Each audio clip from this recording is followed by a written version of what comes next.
why is it important that athletes need to start thinking about life off the court of the field in college, and why they should actually think about going into a STEM major? I know, granted, it is tough on their schedule. It's hard. But a lot of y'all who third, fourth string, some of y'all already know y'all not going to the league. So y'all might as well go ahead and get a good major. No, for real. I know you're serious. But what's funny is I was thinking about this the other day, and I was like, dang, a lot of people slept on themselves in college. A lot of people. People don't like, I mean, I put those Instagram reels out and stuff like that. They get so pissed off at me anytime, even on Twitter, I'm like, hey, you got to give up your hoop dreams way earlier, way sooner. Like, there's no reason why you 35, you still have hoop dreams. You got to give that up by like 24 at the latest. Like, you need to give it up and focus on like an actual career, right?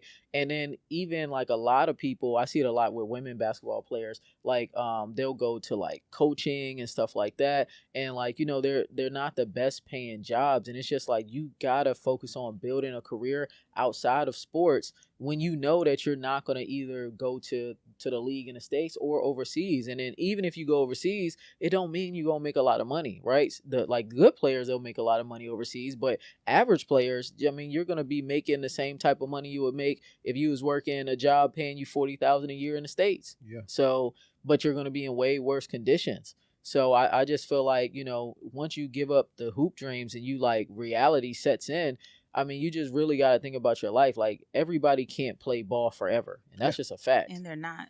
You're not. Yeah. Like, the average professional career or tenure is only 3.5 years. Yeah. So even if you do make it to the league in the States, you're lucky if you even make it to 4 years. So what are you going to do after ball is over? And you're not going to make enough money to be able to retire off of 4 years of pay.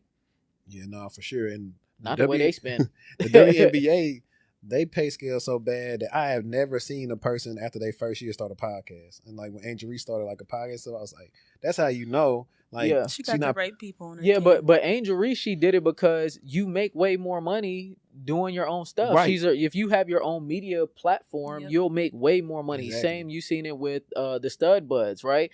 The Stud Buds, they were, they were streaming everything at the WNBA All-Stars. They had like, I think 20,000 average viewers on Twitch. Like, they probably ended up bringing in that month. I don't know how they got like their ads and stuff set up. Some of them really spammed ads on Twitch, but they probably ended up making 6 figures that month. Yeah. Just off Twitch ads, which is more than what they're probably going to make for the whole season for the WNBA. Yeah, for sure. And so people were saying like, oh yeah, they need a partner with the WNBA, and it's like, no, like it's about ownership. Yeah, you own your own stuff. You create your own media platform, and then even with social media too, right? So Angel Reese, she got her podcast. She's getting brand deals. She's doing all this type of stuff. She's modeling, right? You have a life outside of ball. You cannot play ball until you're 60. Like, you just can't. Right. And you've even seen it with a lot of the girls that left LSU. Like, some of them are not in a better predicament. Yeah. Because they chased it,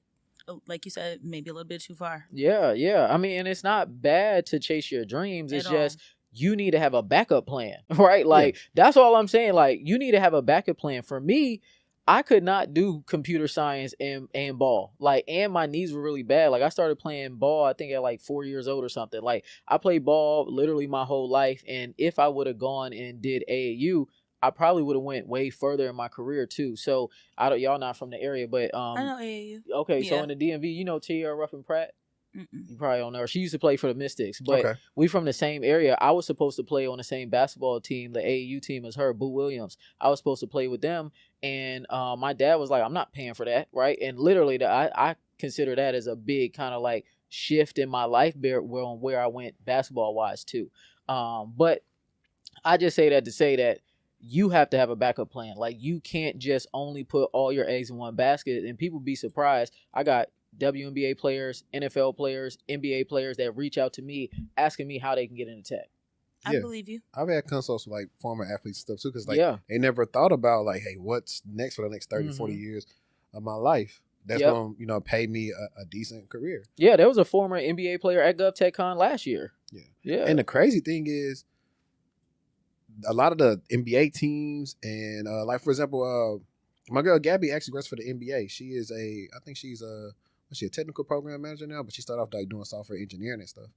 And all these NBA teams and NFL teams, they all have like tech people that work for the company. Yep. Yeah, they're very tech heavy. They have to, especially you got to think about the games, the facilities, the it's ads, all tech, everything. Yeah, it's all tech. It's all AV tech, media, all of that. Like even like the comms people, you know, that's where they thrive in situations like that.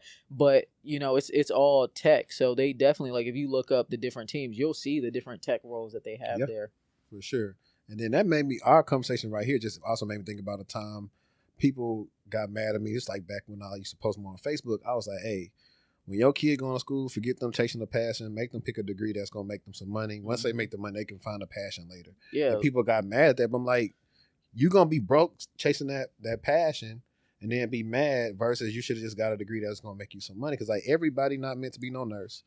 Everybody not meant to be no teacher.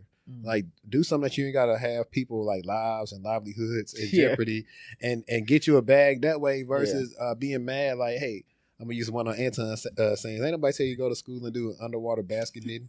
Yeah, no, literally. I think that a lot of people definitely should start thinking about that for their kids at a much younger age. Like, and things have changed a lot now, right? I was gonna say the same thing. We're more exposed to things that we were never exposed to. Like growing up, I didn't know anyone who worked in tech. So I thought. I found out when I was an adult that my granddad was an engineer. And then I was like, well, why didn't you share those details? Why didn't you tell me that? How didn't I know you were an engineer? Or even like my dad, he did a lot of cabling and he know how to do all of that kind of stuff. And so I think it's important for you to expose your kids to different things so that they can find an interest. You know, if all you take them around are folks who are doing nothing, then they don't have the exposure to know that, okay, what is project management, or what is software engineering, or what is biology, whatever it may be. But the more exposure you get, the more you're open to things. Send them to a tech boot camp. Who cares if they never really thought about it before? It might spark an interest for them. Right.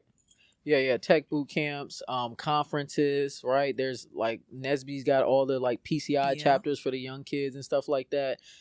There's Black Girls Code. Shout out to them over at Black Girls Code. Like there's a lot of different organizations that have things for kids growing up. And you definitely have to make sure that you're exposing your kid to this stuff. And I know, like, even in the DMV, like, and this is why I started really talking about GovTech more, is that you would be in an area and people would be working in tech. And I would see it all the time. Like somebody asked them like, oh, how you get into tech? They wouldn't tell you. Like, so they literally would not tell you, or they just be like, oh yeah, you know, or they just say, oh, I just work for the government, right? Or I just do some tech stuff. Like they wouldn't really go in depth and tell people how to do it. So, and that was kind of like an old head thing, right? I used to argue with them all the time, like, man, y'all don't share any info. That's all they did. Yep. That's the reason, like, people complain the about OG gatekeepers. They always talk about us like,